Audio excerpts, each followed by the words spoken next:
UPSC इतनी competitive exam है क्योंकि सक्सेस रेट 0.2% है। बहुत मिथ्स हैं यूपीएससी प्रिपरेशन के around.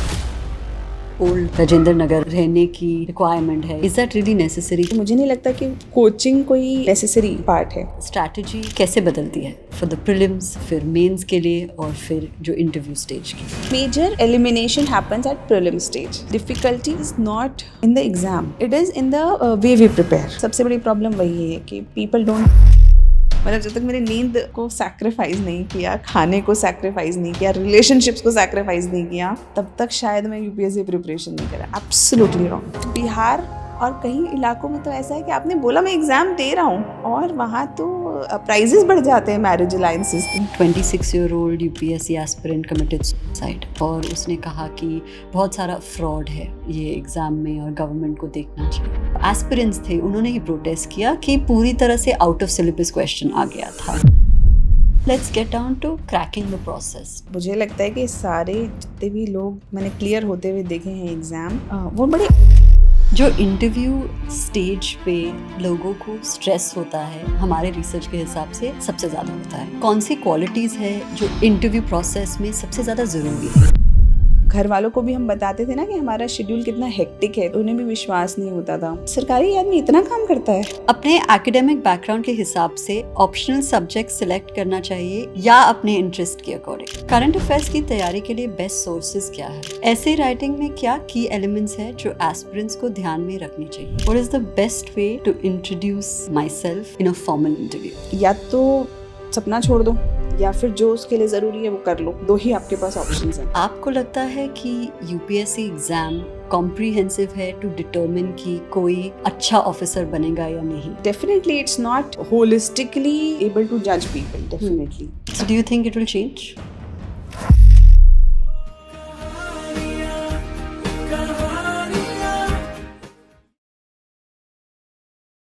Welcome to Humans of Bombay, Dr. Jain. Thank you for doing this with us and looking very pretty. Thank you so much. I was just thinking, like, sitting in front of such a pretty lady. No, not at all. I feel the same. But I'm very excited क्योंकि जो UPSC का topic है इतनी चर्चा होती रहती है and people don't know the right from the wrong, right? And I think बहुत सारी debates होते रहते हैं on certain topics. तो hopefully you give us clarity. So I'll start with my first question कि over 10 lakh people every year attempt to give the UPSC exam. But उनको ये भी पता होता है कि the chances of clearing बहुत ही कम है। तो यूपीएससी के बारे में ऐसे क्या है कि people year on year are like ये एग्जाम तो मुझे देनी है? There is some charm associated with this examination. If we divide it into like three major domains, first is professional. So professionally, the kind of security it provides. We have seen COVID, we have seen so many situations. So the kind of security it provides. Secondly, the kind of best employer it is. It gives all the perks. LTC, though I could not take it in my tenure, but the kind of leaves, the kind of work that is there in government. So it is not just one work. So you don't get bored with your postings, because once one day you are looking at defense department, another day maybe health department, next day maybe the sanitation, so after some time maybe the pensions. So the diversity of work is immense. Apart from that, it also provides a great network. So you have friends across the country, juniors, seniors. So this is the professional front. Social front is also very interesting in the sense that there is a kind of a validation from society. When I entered civil services, I just entered. I didn't have very great knowledge about what UPSC is, how to clear it, etc. But I just felt that, the people who cleared UPSC, they are considered to be very smart and knowledgeable. वो respect आ जाती है। तो मुझे लगा बड़ा respect करते हैं लोग, तो सोसाइटी के अंदर एक है ये a kind of a validation. दूसरा, लोगों को ऐसा लगता है कि जो सिविल सर्वेंट्स हैं उनके साथ लोग एसोसिएट होके रहना चाहते हैं। एक kind of a charm society का वो भी है। personal front पे भी there are a lot of things that are very good in this profession. Like I myself took 6 months of maternity leave when I had my baby. Then nearly 1 year of child care leave. So and paid leaves. Government provides 2 years of a proper opportunity to study after completing requisite years of employment. Proper study के लिए time देती है कि आप पढ़ो, आपको exposure जो मिलता है that's immense. So and work life balance when the postings are light. So I think मतलब there are certain very concrete things that charm people. लेकिन यूपीएससी में जो कहते हैं वो vastness of जो पढ़ाई करनी होती है, like there are 15 subjects that you need to study and all are very different from each other. तो let's go back to your time, right, while clearing the exam. आपने कैसे navigate किया, क्योंकि 15 subjects है और सब में काफ़ी डेप्थ होती है. So how did you, वो जो navigate करना होता है वो कैसे किया आपने? मुझे लगता है कि that is also part of preparation. कि जो 15 सब्जेक्ट्स हैं आप ऑब्जेक्टिवली उन्हें देखते हो कौन सा ज़्यादा इंपॉर्टेंट है एग्जाम के पर्सपेक्टिव से.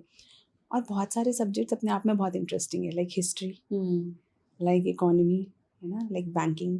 सो जब मैंने पढ़ाई स्टार्ट करी थी मुझे नहीं पता था बैंक कैसे वर्क करते हैं, मुझे नहीं पता था फाइनेंशियल इंस्टीट्यूशंस कैसे वर्क करते हैं.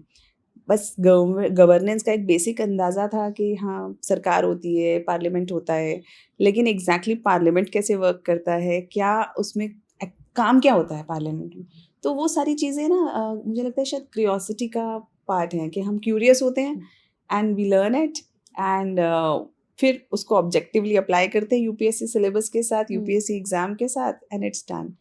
But again to deal with the immensity of the syllabus, I first advise that everything under the sun is not asked. So UPSC के भी अपने पैटर्न्स होते हैं, ट्रेंड्स होते हैं, पास्ट ईयर क्वेश्चन पेपर्स के थ्रू, सिलेबस के through. तो उससे अपने आप को लिमिट करो.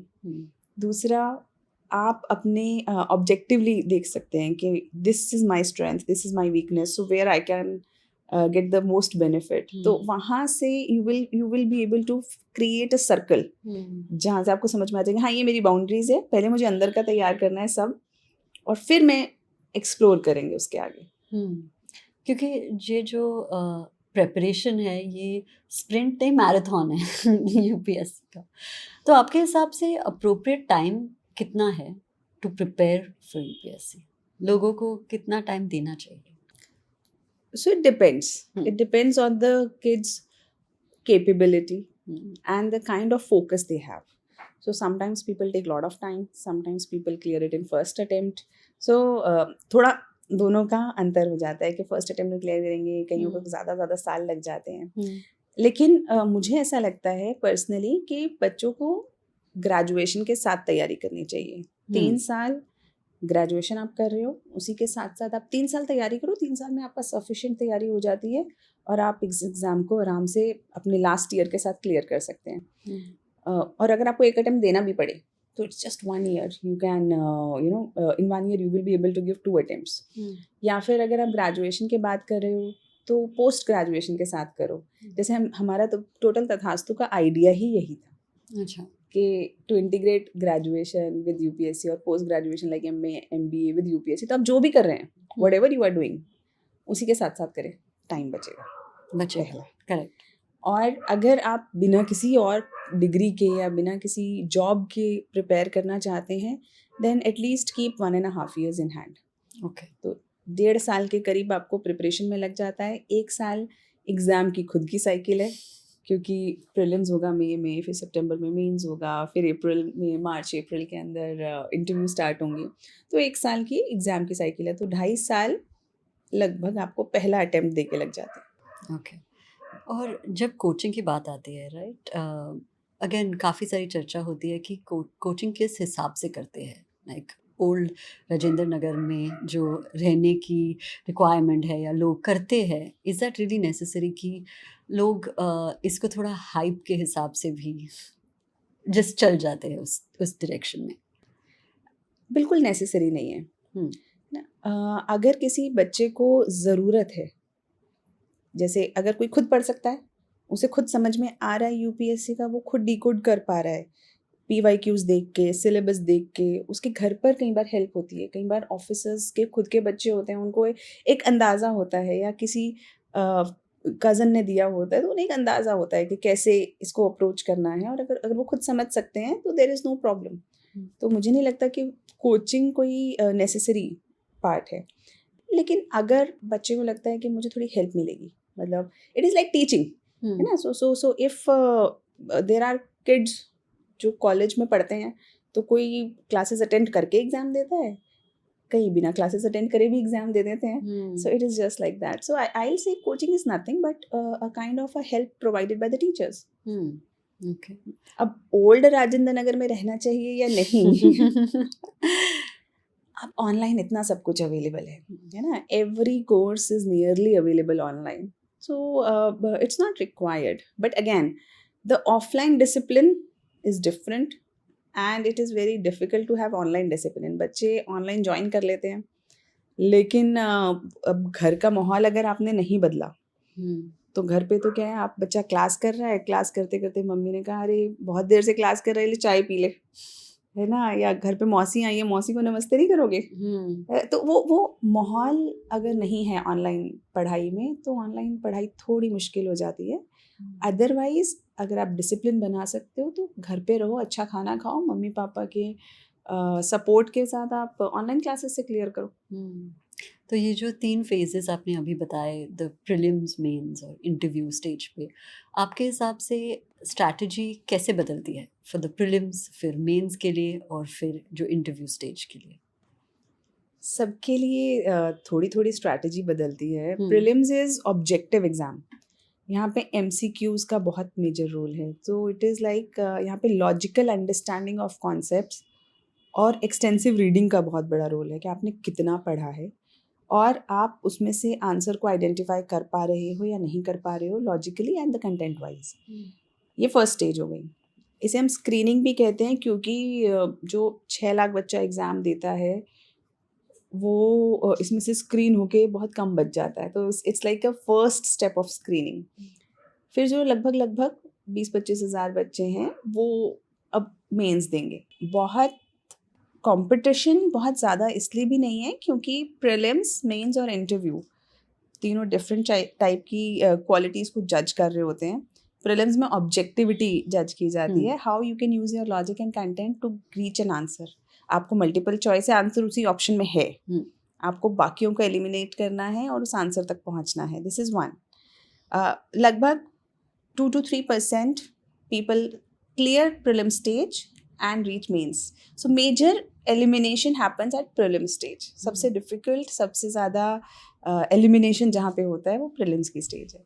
फिर हम लोग मेंस पे पहुँचते हैं। मेंस में लगभग 9 एग्ज़ाम लिखने होते हैं। कुछ क्वालिफाइंग है, 4 जीएस के हैं, 2 ऑप्शनल हैं और 1 ऐसे है जिनके मार्क्स लगभग जुड़ते हैं।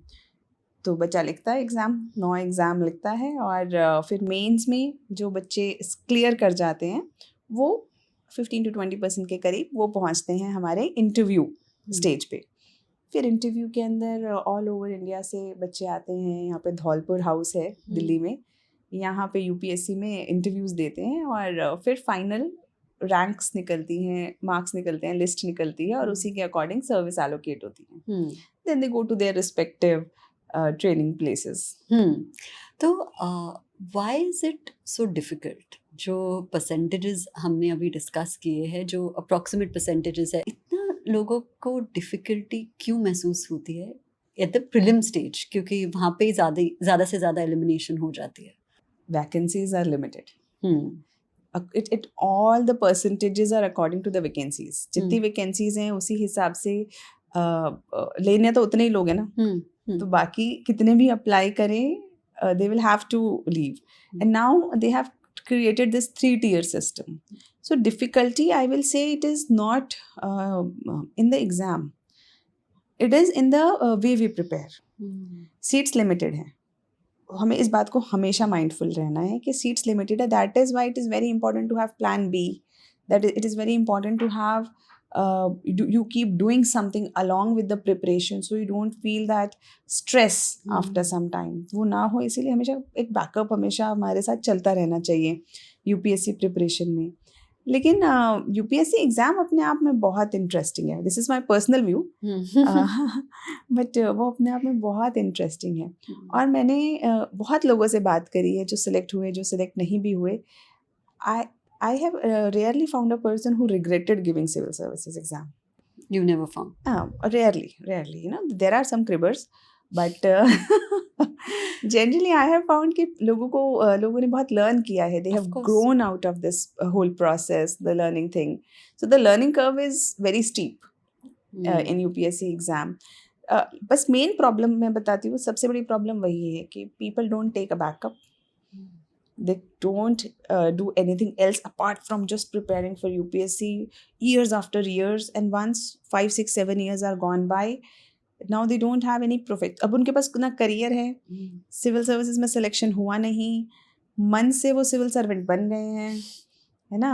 परिवार वालों ने एक प्रेशर बना दिया है, तो कलेक्टर साहब हैं, तो अब उससे ज़्यादा अब उससे अलग कुछ करने का उनके बीच में उनको जज्बा नहीं आ रहा है, उनको फील नहीं आ रहा है.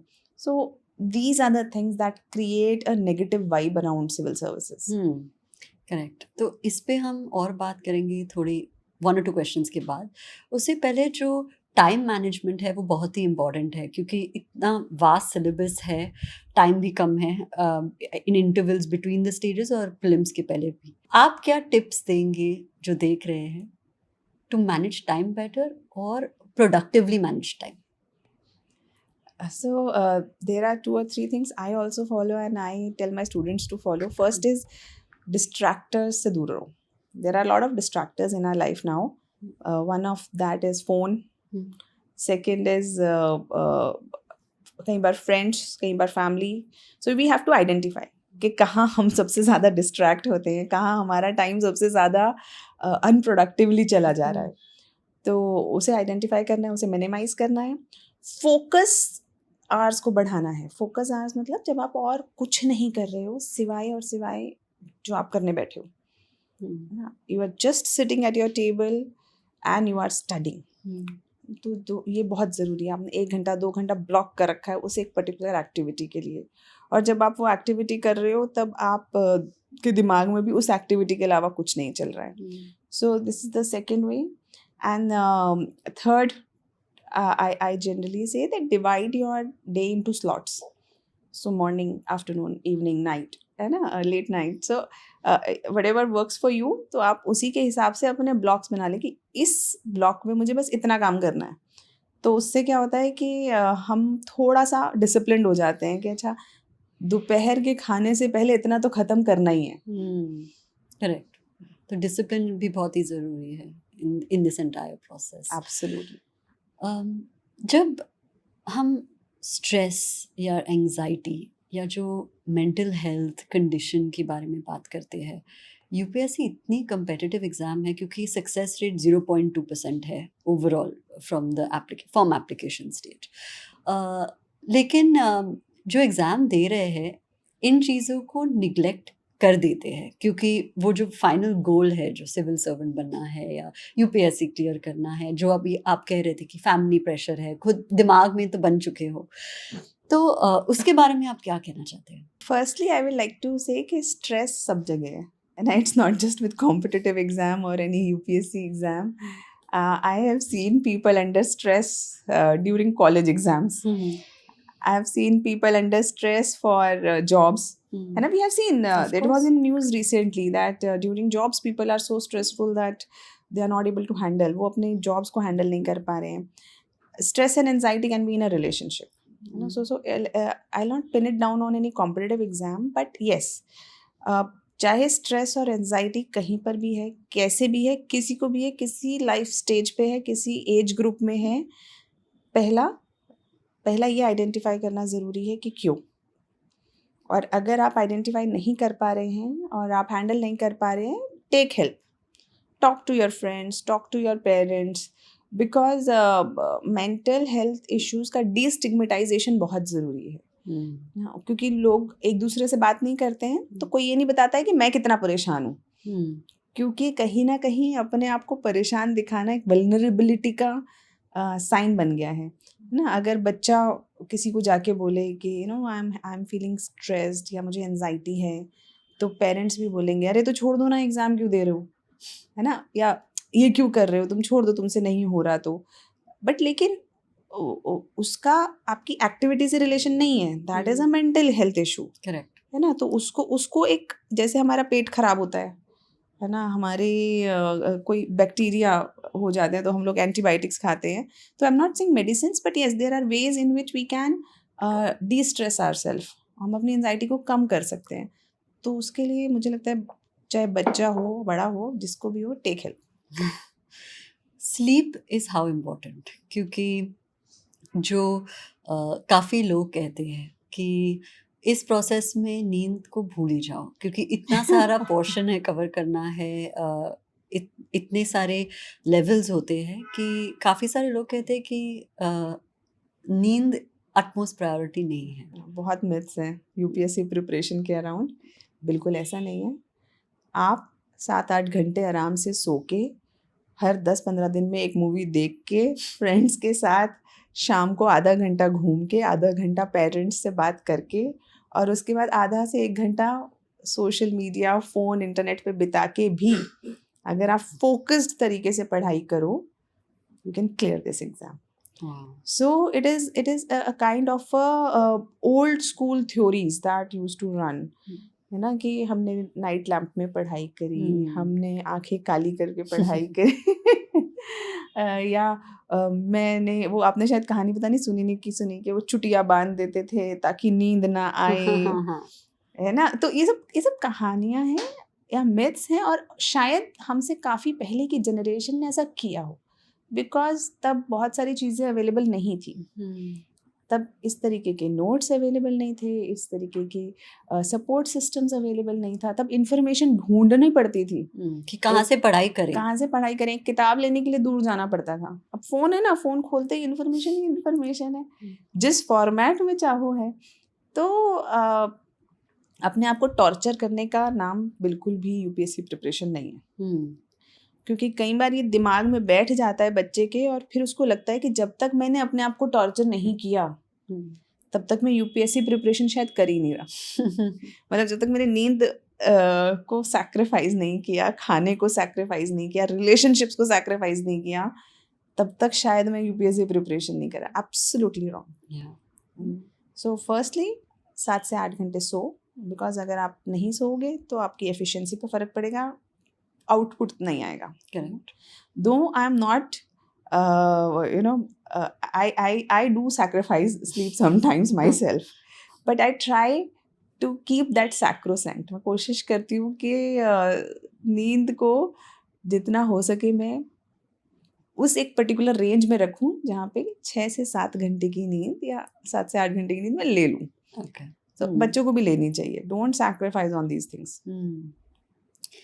जो यूपीएससी की जर्नी है उसमें सबसे आम जो फीलिंग आती है लोगों को वो फेलियर की होती है, क्योंकि you don't pass, you don't clear, after prelims mains तक पहुंचना भी देयर इज़ काफ़ी सारे राउंड्स देने पड़ते हैं, कभी कभी एक तो मार्क से भी हो जाता है।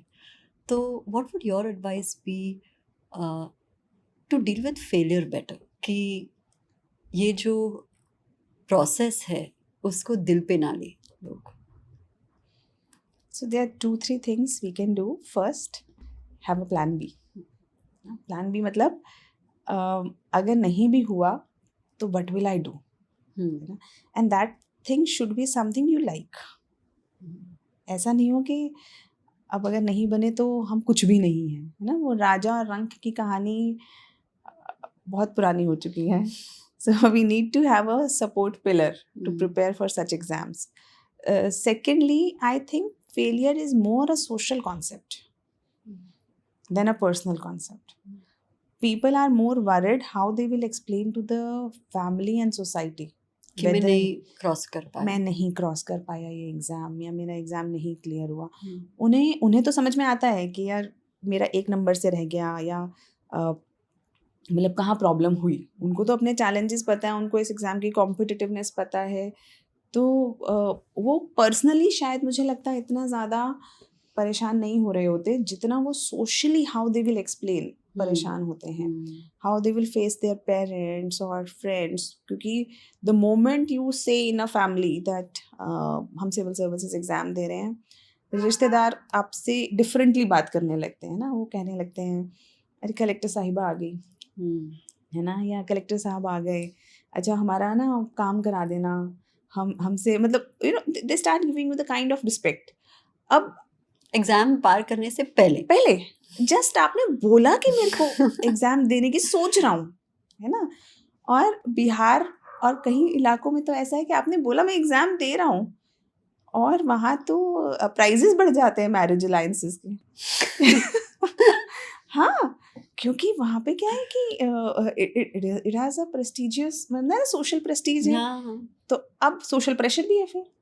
तो अब जब रिश्तेदारों ने आपको स्पेशल ट्रीट करना शुरू कर दिया है, पेरेंट्स ने भी होप्स लगा ली हैं बहुत ज़्यादा, और अगर बाई चांस एग्ज़ाम क्लियर नहीं हो रहा, अब आपको लग रहा है कि अब कैसे, व्हाट शुड आई एक्सप्लेन.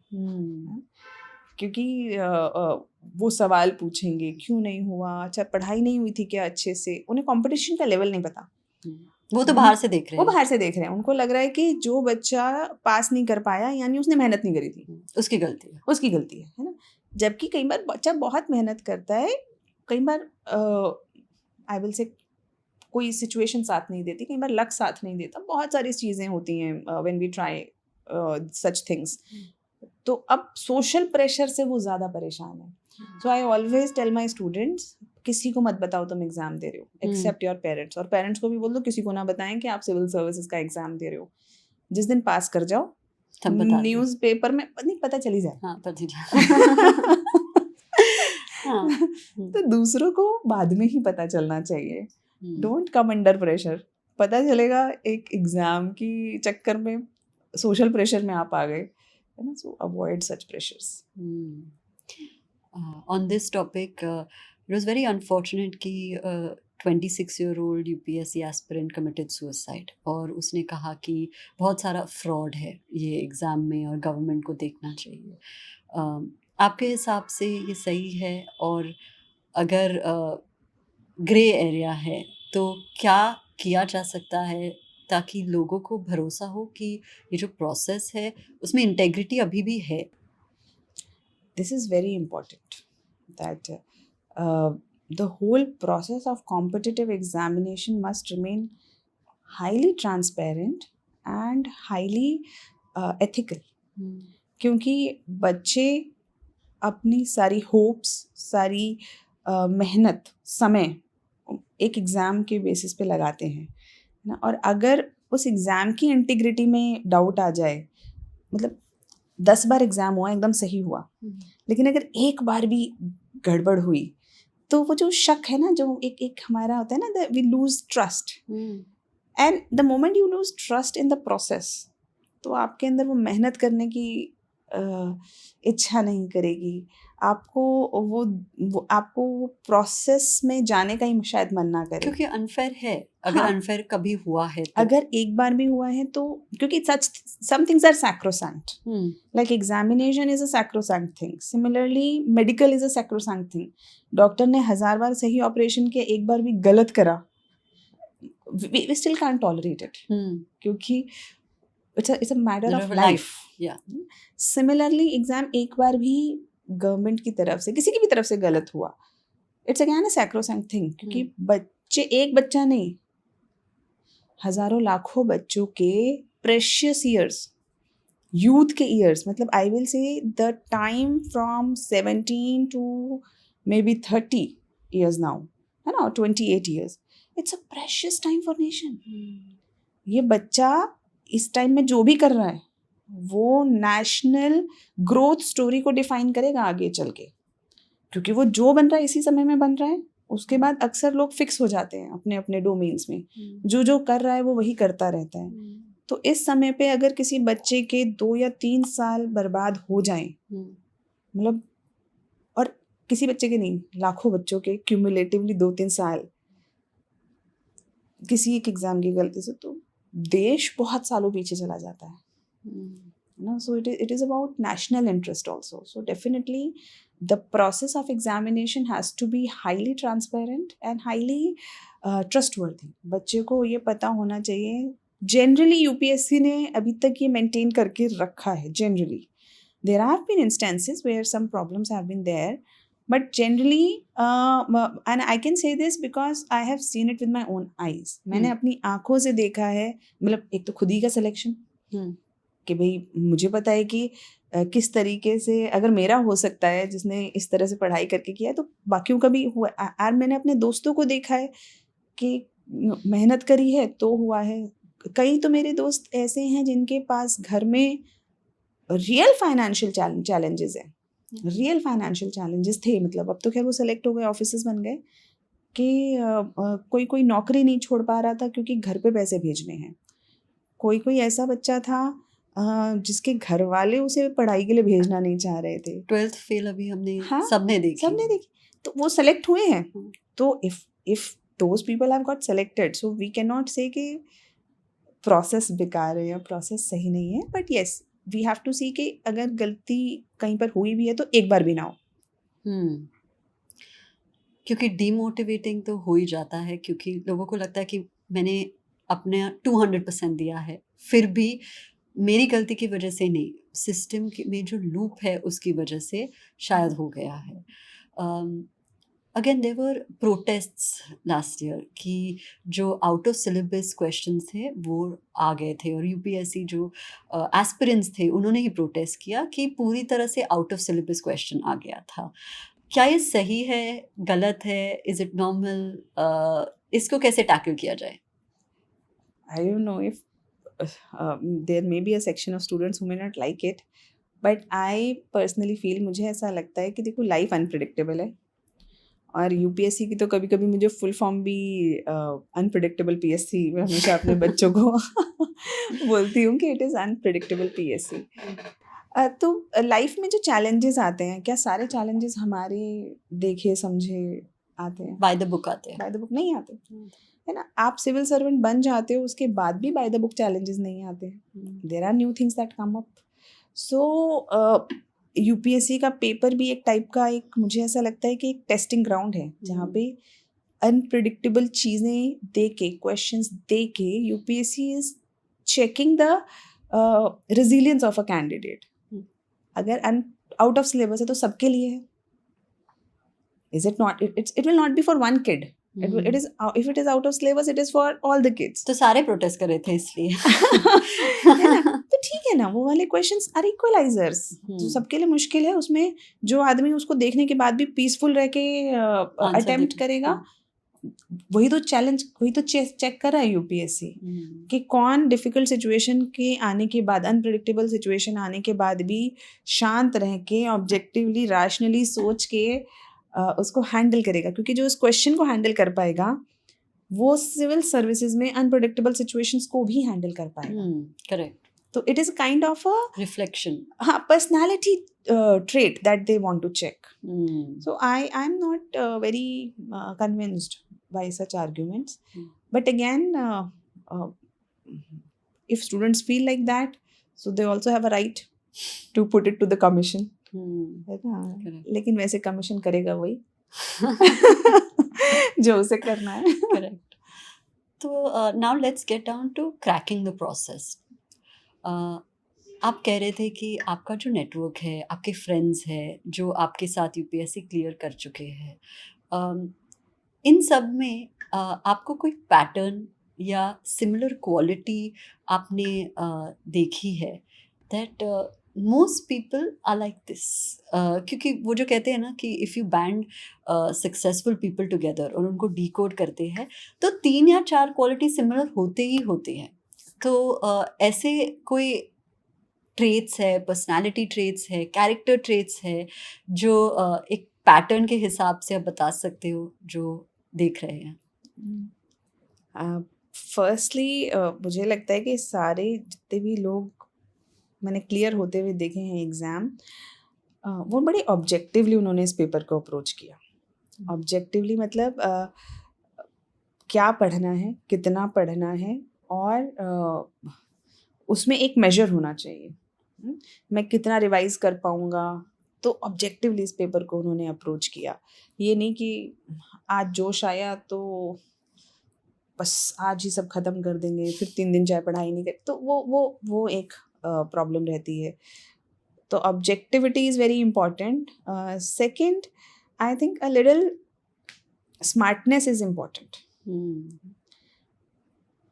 क्योंकि आपको अगर ऑब्जेक्टिव क्वेश्चंस करने हैं तो आपको पता होना चाहिए कि किस टाइप का क्वेश्चन बनेगा। So I call it MCQ aptitude और थर्ड आई मतलब है ना। So you need certain intuitive ability कि देखो ये तो नहीं हो सकता या ये हो सकता है, क्योंकि आप कितनी इन्फॉर्मेशन याद करोगे। एग्जैक्टली, सारा तो कर ही नहीं सकते, कोई भी नहीं कर सकता, कोई करता भी नहीं है, मैं आपको बताऊं।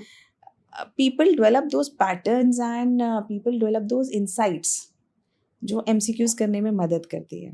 तो most people I have seen have developed that insight. Third, smartness in writing. Answer कैसे लिखना है, the conciseness, the preciseness, क्या कहना चाहते हैं अगर वो कह पा रहे हैं लिख कर 150 वर्ड्स में, that is a very good quality which I have seen across the board. And lastly, I have seen dedication and passion. People have had passion. They have been passionate about UPSC. तो क्योंकि बिना passion के तो आप hard work कर भी नहीं पाओगे. Correct. So these are the few qualities I think I have seen consistently. Interview process के बारे में बात करते हैं। जो इंटरव्यू स्टेज पे लोगों को स्ट्रेस होता है, हमारे रिसर्च के हिसाब से सबसे ज़्यादा होता है, क्योंकि यूर इंटरफेसिंग विद ऑफिसर्स और जो क्वेश्चंस पूछे जा सकते हैं वो कहीं से भी आ सकते हैं, किसी भी कॉन्टेक्स्ट में आ सकते हैं। तो आप क्या एडवाइस दोगे लोगों को इंटरव्यू कैसे क्रैक करते हैं? It's a very long topic कि क्रैक कैसे करें, लेकिन जो चलो सेम अगर रेफरेंस पॉइंट ले लो, राइट, कि जो आपने देखा है वो कौन सी क्वालिटीज़ है जो इंटरव्यू प्रोसेस में सबसे ज़्यादा ज़रूरी है to demonstrate? So first is effective communication. Your communication should be effective. अगर एक ही बात को मैं 5 मिनट में बताऊं और आपको एक ही पॉइंट निकल कर आए, वहीं पर उसी बात को कोई 5 मिनट की बजाय 1 मिनट में बता दे, तो who is an effective communicator? The one who can speak in 1 minute. So effectivity is very important in interview. कि जो भी बच्चा बोल रहा है वो अपनी बात कन्वे कर पा रहा है या नहीं कर पा रहा है। Apart from that, content in the sense, क्या उसके पास वो आर्ग्यूमेंट्स, वो लॉजिक्स हैं जो एक कन्वर्सेशन को डेवलप करने के लिए चाहिए। कि अगर किसी ने पूछा कि ये रशिया यूक्रेन वॉर क्यों हो रहा है, या इंडिया में बहुत सारे जो इश्यूज चल रहे हैं उनके पीछे कारण क्या है, तो एक एनालिटिकल अंडरस्टैंडिंग है चीज़ों की कि ऐसा क्यों हो रहा है ना। बस सिर्फ न्यूज़ नहीं पता, न्यूज़ के पीछे का कारण भी ढूंढने की कोशिश करी है या ढूंढा है। Third, it is important that they should have a optimistic vision about the country. Optimistic vision is very important. Like अगर कोई ऑप्टिमिस्टिक ही नहीं है अपने व्यू पॉइंट में, तो उसका इंटरव्यू लेने में बिल्कुल अच्छा नहीं लगता। क्योंकि मुझे ऐसे, मतलब सबको ही ऐसा लगता है कि ये आज इतना दुखी, परेशान और डिसहार्टेंड है सिचुएशन से, तो ये कैसे काम करेगा। तो क्योंकि कहीं ना कहीं we all want youngsters who think that they can change the world. बाद में आप कहीं पर इस विजन में या उम्र के साथ, सर्विस के साथ शायद थोड़े हल्के पड़ जाओ, लेकिन यंग ऑफिसर्स में तो वो आग चाहिए कि हम देश बदल सकते हैं, हम अच्छा काम करेंगे। और कोई कैंडिडेट आया ही मरा हुआ है कि हम कुछ नहीं करेंगे। तो these are the 3 things. Okay, interview के दौरान कभी कभी ट्रिकी क्वेश्चंस या जो कंट्रोवर्शियल क्वेश्चंस है वो भी पूछे जाते हैं।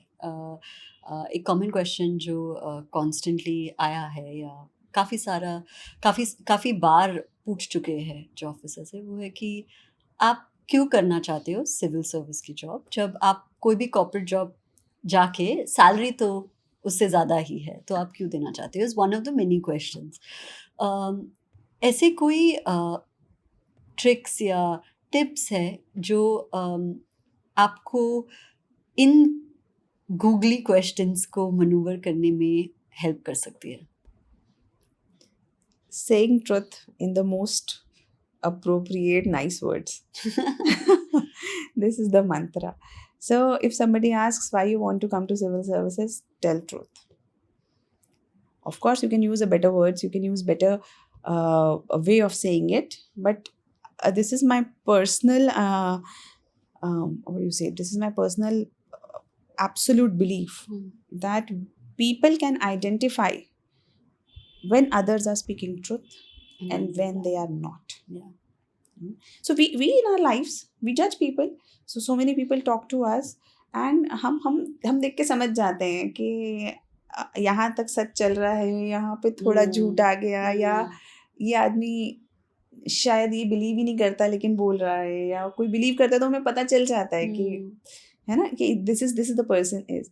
तो सोचिए ना, जब हम लोगों को पता चल जाता है तो इतने एक्सपीरियंस्ड लोग जो वहाँ बैठे हैं उनके आगे, मतलब सुनिए 60 साल का 65 साल के जो सीनियर ऑफिसर्स हैं या सीनियर प्रोफेसर्स हैं, उनके सामने 25-26 साल के बच्चे आके अगर ऐसा दिखाएंगे, झूठ बोल के ऐसा वो दिखाने की कोशिश करेंगे कि जो वो नहीं है, सो of course they will identify.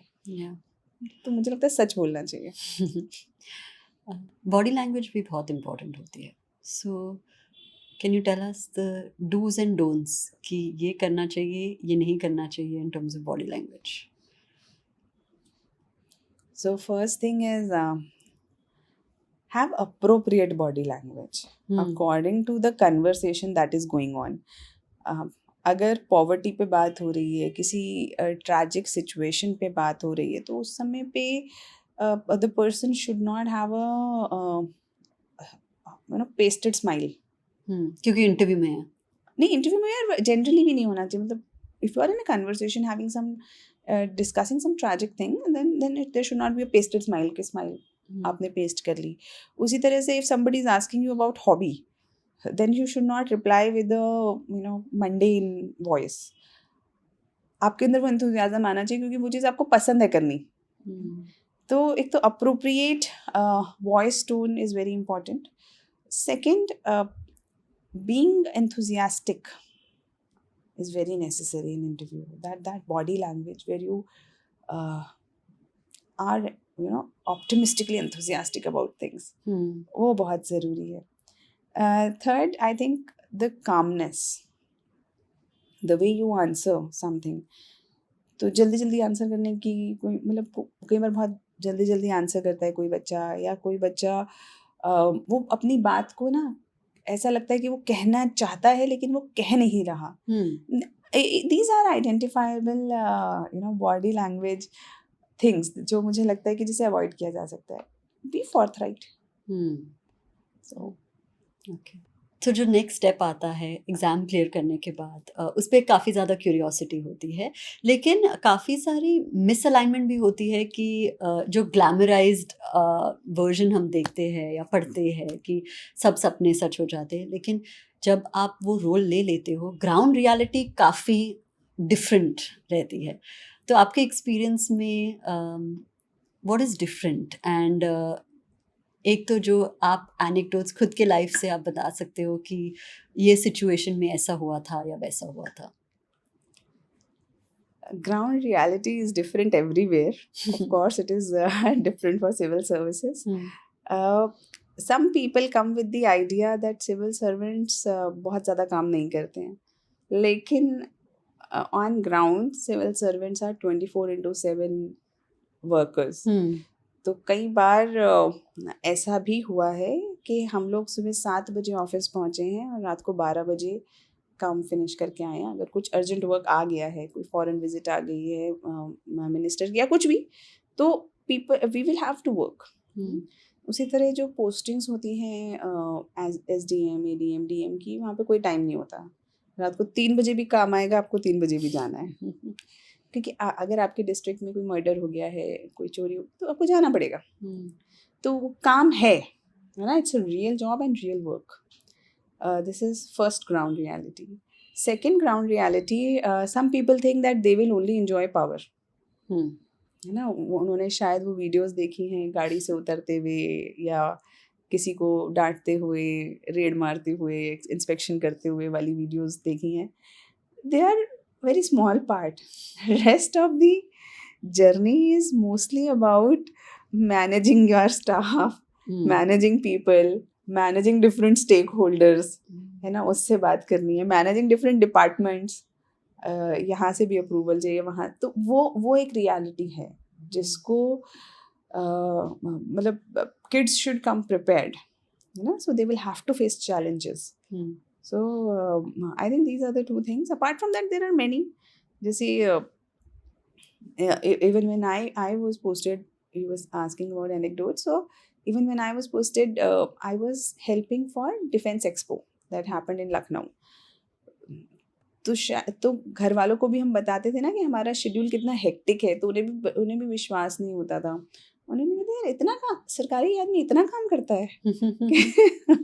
तो कि भाई सुबह भी भाग रहे हैं, रात तक काम कर रहे हैं, कई बार रात को 2 बजे तक चीज़ें फाइनलाइज हो रही हैं.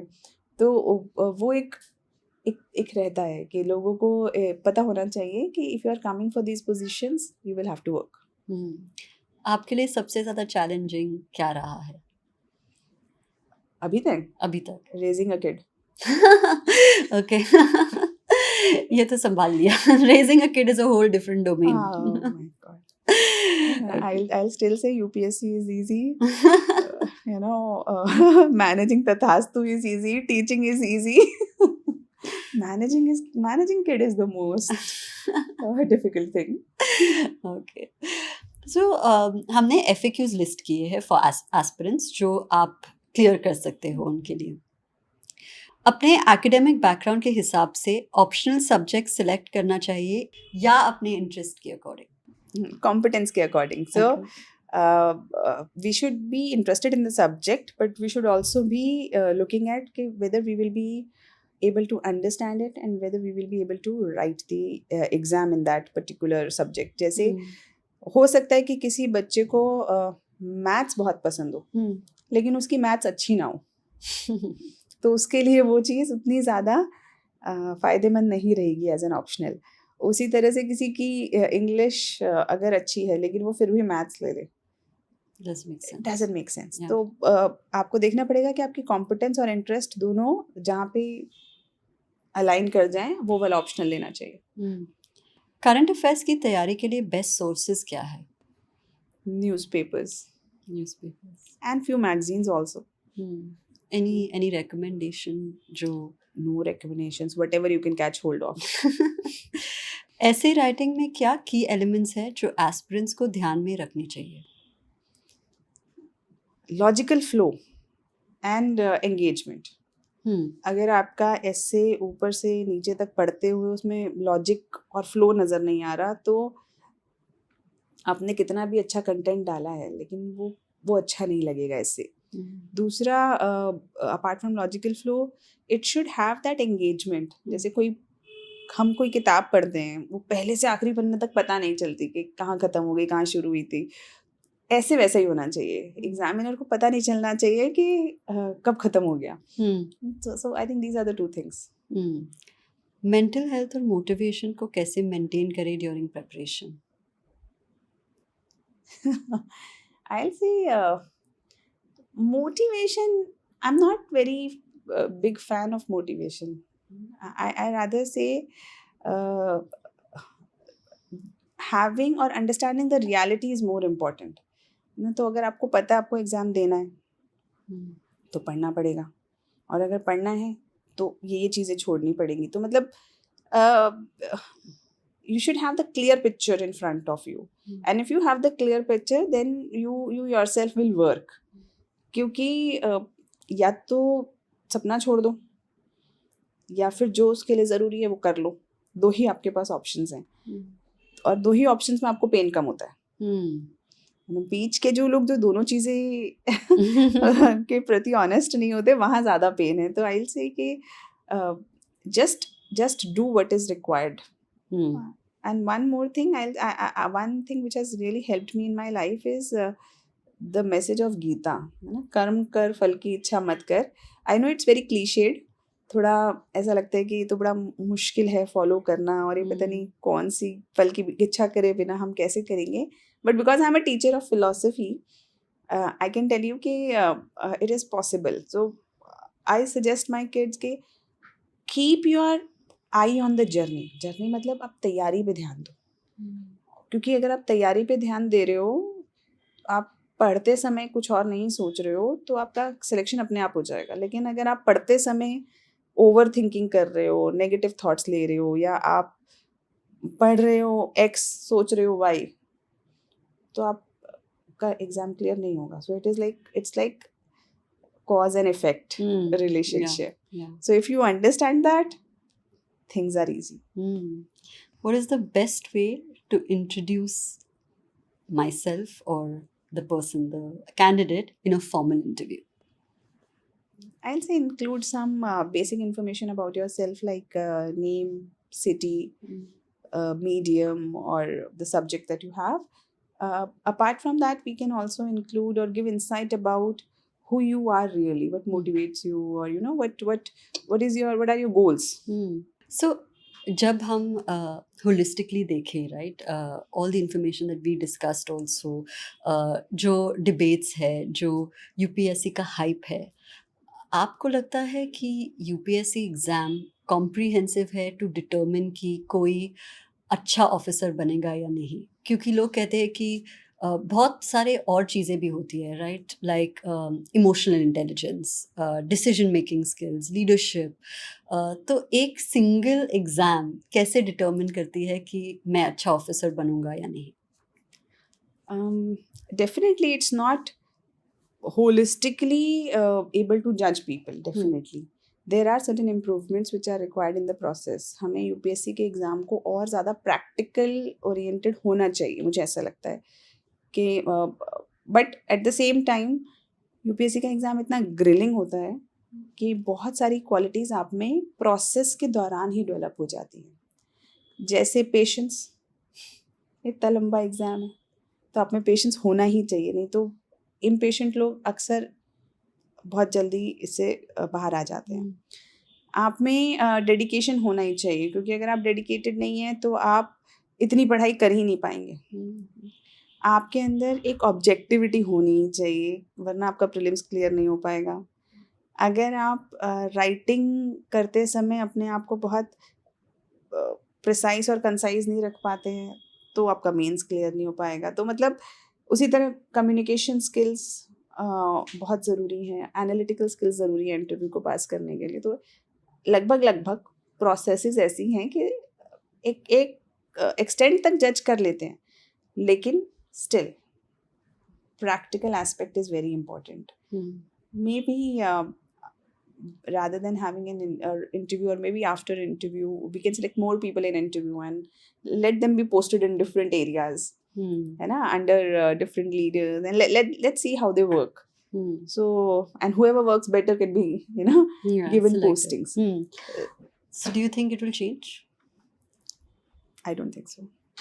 Not in immediate future, but maybe yes, if there is a idea and if it picks up the pace, then definitely it will reach ears of the great walls. Then it might. It could. It might. और जब आप coaching कर रहे हो and you're teaching kids and training them effectively, आप उन्हें what do you tell them before the exam? क्योंकि as we know the percentage तो बहुत ही कम है. You're against the odds before you even give the exam. So what do you say to them? I like to quote Shah Rukh Khan from Chak De India. I tell my kids, वो 70 minute तो नहीं, लेकिन ये 2 घंटे तुमसे कोई नहीं छीन सकता. जाओ और अच्छे से एग्जाम लिखो, ज़्यादा सोचने की ज़रूरत नहीं है. Just be yourself, whatever you have accumulated, use your common sense. और आपने इतने सारे स्टूडेंट्स को पढ़ाया है, डू यू ऑलरेडी नो कि ये अच्छा करेगा? कोई वो जो हंच कहते हैं कि गट फीलिंग होती है कि ये अच्छा करेगा या ये अच्छी नहीं करेगी, is that true? A little bit, a little bit. We all have our own judgments about the people, but as a teacher, I try to remain as neutral as possible because in my life I have seen many surprises. अच्छा, give me Yes, an example. many surprises. There are a few people. So when we were preparing also at that time also there were few people we always thought कि इसका तो पक्का होना चाहिए. मतलब इसको तो कितना सब कुछ आता है और ये उसका नहीं हुआ. और शायद किसी को लोगों ने ऐसा देखा कि इसका तो नहीं होगा लेकिन उसका हुआ ना. तो I generally try to be non judgmental. Or rather I will say my experiences has made me non-judgmental. good experiences. So now I don't judge kid Yeah. कि इसका होगा या नहीं होगा. I would rather say कि देखो तुम अपनी तरफ से कोशिश करो. होना होगा तो होगा, नहीं होना होगा तो नहीं होगा. Don't worry. You just be honest in your efforts. Thank you, Dr. Jain. We are down to the last question. मैंने बहुत कुछ सीखा. Hopefully जो देख रहे हो and they are aspirants आपसे सीखे and do better in their attempt. लेकिन आप उन लोगों को क्या advice देना चाहते हो जो rock bottom पे है? Attempts पे attempts दिए जा रहे हैं या life में भी, right? They're at a low point. जो I think the UPSC exam is a reflection of larger life क्योंकि आते ही रहते हैं ups and downs. What advice would you give somebody who's at that point in their life? I'll say take yourself sincerely but not seriously. है ना. If something is not working for you, change the path. अगर आपको कोई चीज़ नहीं जम रही है, नहीं उसके अंदर आप सेटिस्फाइड हैं या आपको बहुत ज़्यादा पेन हो रहा है उस जर्नी से, तो रास्ता बदल लेने में कोई बुराई नहीं है. और आजकल के समय में इतनी सारी चीज़ें हैं करने के लिए कि कुछ नया ट्राई करो, कुछ नया करो. और लाइफ को किसी एक एग्ज़ाम, किसी एक रिलेशनशिप, किसी इवेंट, किसी प्रोफेशन से बांधना नहीं चाहिए. Because life is much larger, much bigger. और हमें नहीं पता कि कौन कब क्या बन जाएगा. जैसे शायद KFC के जो ओनर थे, है ना, ही स्टार्टेड लेट 60s. उससे पहले तो शायद लोगों को नहीं पता होगा कि वो एक दिन KFC बना देंगे, है ना. उसके पहले तो लोग हो सकता है शायद उन्हें फेलियर मान के बैठे हों. तो हो सकता है आज लोग आपको फेलियर मान रहे हों, but you have to trust your own self. कि अगर आप खुद पे विश्वास नहीं करोगे तो कौन करेगा. So this is the first thing, that you must trust your own self. If something is giving you pains, change it. बहुत ज़्यादा किसी एक चीज़ पे, एक उस पे बहुत ज़्यादा obsessed नहीं होना कि ये नहीं हुआ तो मतलब कुछ और नहीं होगा. सोचो ना, अमिताभ बच्चन ऑब्सेस हो जाते कि मुझे रेडियो ने रिजेक्ट कर दिया, है ना. He is sulking in the corner of a room. तो आज वो अमिताभ बच्चन नहीं होते, है ना. अब उनकी आवाज़ की कीमत है. उसी तरीके से there are n number of people. History बताती है कि लोगों ने, जिन्हें लोगों ने फेलियर मान लिया, उन्होंने बहुत कुछ किया लाइफ में. तो don't worry too much. So don't be too serious about whatever you are facing right now. It will pass. Thank you so much. It's been lovely. And I hope we do a part 2 soon. Hopefully next time in Bombay, you come down to our studio or here in Delhi. Thank you so much. Thank you so much. Thank you for being the best community, and we'll see you in the next one.